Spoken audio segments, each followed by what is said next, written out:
네, 우선 저희 동아리는 식품 영양 분야의 다양한 진로 탐색을 하며 전공 심화 분야를 체험하는 주 목적을 가지고 전공 역량을 키우고 취업에 대비하는 식품 영양과 전공 동아리입니다. 네, 저희의 주요 활동으로는 영양사 및 관련 취업 분야의 탐색, 또 급식 분야별 현황 및 영양 문제를 조사하는 활동을 주로 하고 있으며 전공 심화 활동과 봉사 활동 등의 다양한 활동들도 이루어지고 있습니다. 이번에 청년 심포지엄을 계기로 저희가 대학생 식습관에 대해서 조사를 하게 되었는데요.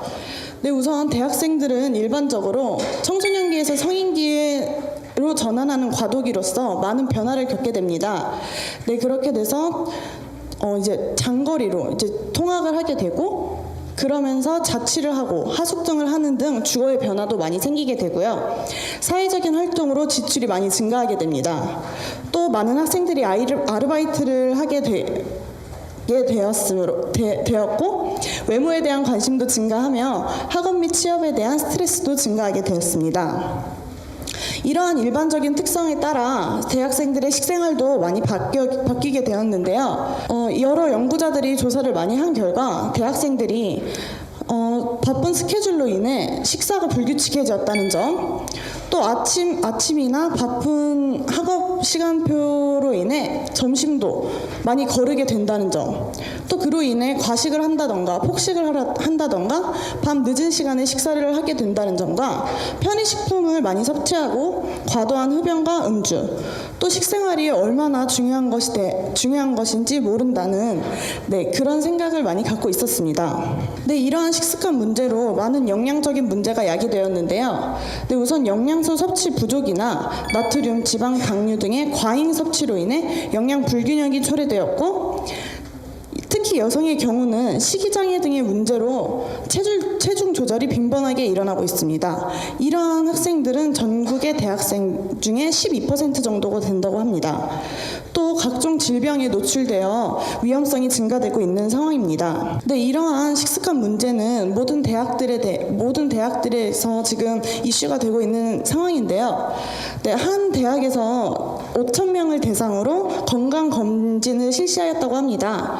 네, 그 결과 비타민 D 결핍 및 부족, 고혈압, 그리고 총 콜레스테롤의 상승, 과체중 및 비만, 고요산증, LDL 콜레스테롤의 상승, 저체중으로 7대 건강 문제가 대두됐다고 합니다. 또 다른 학교에서는 영양 불균형에 대해서 지적을 하고 있는데 나트륨의 섭취량이 굉장히 높다는 점, 그리고 아침 식사의 결식, 또 잦은 외식과 음주 등으로 영양 불균형이 초래되고 있다고 말을 하고 있습니다. 네, 다른 학교는 외식이 굉장히 많은 학교의 학생들에게 조사를 하였는데 그 외식으로 접하는 음식의 식품의 재료가 한계가 있고 또 주로 밀가루를 섭취한다는, 또 거기에다가 10분 이내에 빠른 속도로 섭취한다는 점을 지적하고 있습니다. 네, 그래서 저희는 대학생의 식습관 파악 및 식생활 교육을 위한 조사를 자체적으로 실시해 보았는데요. 네, 6월 한 달간 저희 동남보건대생 21명을 대상으로 3개의 그룹으로 학년별로 나누어서 조사를 해보았습니다. 네, 조사 방법은 포커스 그룹 인터뷰라는 방식이고요. 네, 이런 표적 집단 면접 조사 방법은 6명에서 12명의 대상을 한 그룹으로 하여 어떤 주제에 대해 정보를 얻거나 문제를 제기하도록 하는 방식입니다. 네, 이는 수치화된 자료를 수집하는 정량적 조사 방법과는 달리 토론을 통하여 대상자의 심리 상태를 파악하는 정성적 조사 방법이라고 할 수 있습니다. 네, 인터뷰 질문은 크게 대학생이 된 후에 식습관이 어떻게 변하였는지, 특히 고등학교 때와 식습관이 어떻게 달라졌는지에 대해서 질문을 하였고요. 또 식습관을 파악하기 위해 균형식은 얼마나 먹고 있으며 편의식은 얼마나 섭취하고 있는지에 대해서 질문을 하였습니다.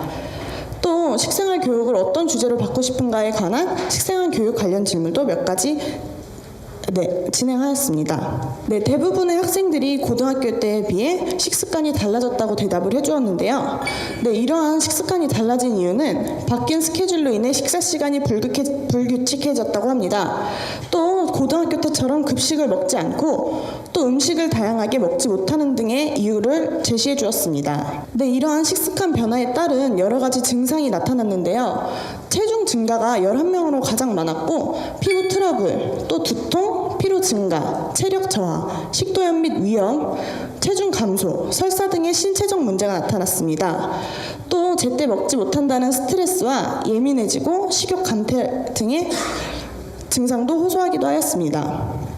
네, 그렇게 대부분의 학생들이 변화되는 식습관에 대해서 좋은 식습관으로 바뀌기를 원하나 쉽지 않다고 대답을 해주었는데요. 네, 그런데 몇몇의 학생들은 이러한 식습관 변화가 아직 큰 문제인지 잘 모르겠다. 뭐가 잘못되었는지 모르겠다라는 식의 대답도 해주었습니다. 네, 그렇게 좀 더 자세하게 저희가 알아보기 위하여 한 주에 균형식으로 갖추어 먹는 끼니의 수는 보통 얼마 정도 되냐라는 질문을 해왔습니다. 네, 일주일 7일 기준으로 21회 기준을 잡았습니다. 그런데 심각하게도 보통 학생들이 21끼 중에 반도 다 못 먹고 있는 현실이었는데요. 특히 극심한 경우는 3회 이하인 학생들이 8명으로 높은 균형식을 먹지 못하는 높은 모습을 보일 수 있었습니다. 네, 자세하게 편의식품을 사 먹는 주된 이유를 물었을 때에는 대부분의 학생들이 학식이 만족스럽지 못하였다고 대답을 하였습니다. 또 값이 저렴하고 시간이 없어서 등에 대한 이유로 피치 못한 사정을 얘기해 주었습니다. 그럼 이러한 편의식품을 조금이나마 적게 섭취할 수 있는 사회적인 방법은 무엇이 있을까라는 질문을 했을 때는 대부분의 학생들이 학식의 개선을 많이 원하였습니다. 또 그 밖에 매점 내 건강한 간식 비치라든지 급식 시스템의 도입 등을 많이 언급해 주었습니다. 식습관을 바로잡기 위해 식생활 교육을 한다면 어느 정도 받을 의향이 있는가에 대한 질문에는 대부분의 학생들이 별로 굳이 받지는 않겠다는 식으로 대답을 해주었는데요. 그에 대한 이유로는 첫째로 굳이 시간을 내기 싫다는 것이 가장 큰 이유였습니다. 근데 자기들이 할 것도 많고 놀 것도 많은데 내가 식생활 교육을 뭐하러 굳이 들어야 되는지 잘 모르겠다는 학생들이 많았고요. 문제를 알지만 바꾸기 어렵다라고 포기를 이미 한 학생들도 많았습니다. 그리고 이미 알고 있는 주제며 필요성을 잘 느끼지 못하고 관심도 없는 학생까지 있었습니다. 네, 이러한 주제로 교육 방법은 어떻게 시행하면 좋겠냐라는 질문에는 1대1 상담, 체험 및 측정, 그룹 상담이 압도적으로 높았고요. 그러한 교육의 교육 횟수로는 일회성, 딱 한 번에 끝낼 수 있는 일회성을 가장 선호하는 편이었습니다. 참여를 어떻게 하면 이끌어낼 수 있냐라는 물음에는 참신한 광고나 기념품을 제공한다든지 새롭고 흥미로운 주제를 선정하였으면 좋겠다는 의견들이 많았습니다. 네, 이러한 조사의 토대로 결론을 내려보면 대학생들의 식생활에 굉장히 많은 문제점들이 있었습니다. 네, 이러한 문제로 인해 건강상의 문제도 많이 발생하는 경향이 있었는데요. 이는 대학생들도 문제를 모두 파악하고 있었습니다. 그러나 해결 의지가 약하였고, 하지만 학년이 올라가면서 문제 해결 의식이 점차 높아지고 있었습니다. 1학년은 이제 입학을 갓 하였기 때문에 다양한 음식의 섭취에 관심을 보이기 때문에 조금 더 2, 3학년에 비해는 해결을 굳이 안 해도 되겠다는 식의 대답이 많이 나왔었습니다. 네, 다음으로 그러면 식습관을 바로잡기 위해 식생활 교육이 우리나라에서 전국적으로 어떻게 시행되고 있는지에 대해 조사를 몇 가지 해보았습니다. 그런데 별로 많이 나오지는 않아서 좀 안타까웠는데요. 네, 처음으로 보건소와 대학이 연계하여 건강한 캠퍼스 만들기 사업을 실시하고 있었습니다.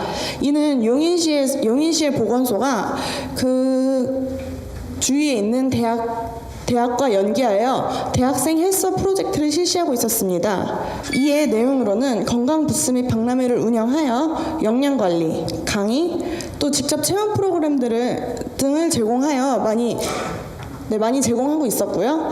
이들은 학생들의 설문조사 결과 만족도가 굉장히 높게 나타난 것으로 보고 있습니다. 네, 이는 대학생 헬스업 프로젝트의 사진을 발췌해 온 것인데요. 네, 저쪽에 피켓이나 판넬을 들고 캠페인을 하는 모습과 그리고 그리고 이제 진짜 대학생들이 가장 원한다는 특정 프로그램을 직접 실시하고 있는 모습입니다. 네, 이러한 조사를 제가 쭉 해본 결과 대학생들의 식습관의 문제가 굉장히 심각한 것을 알게 되었습니다.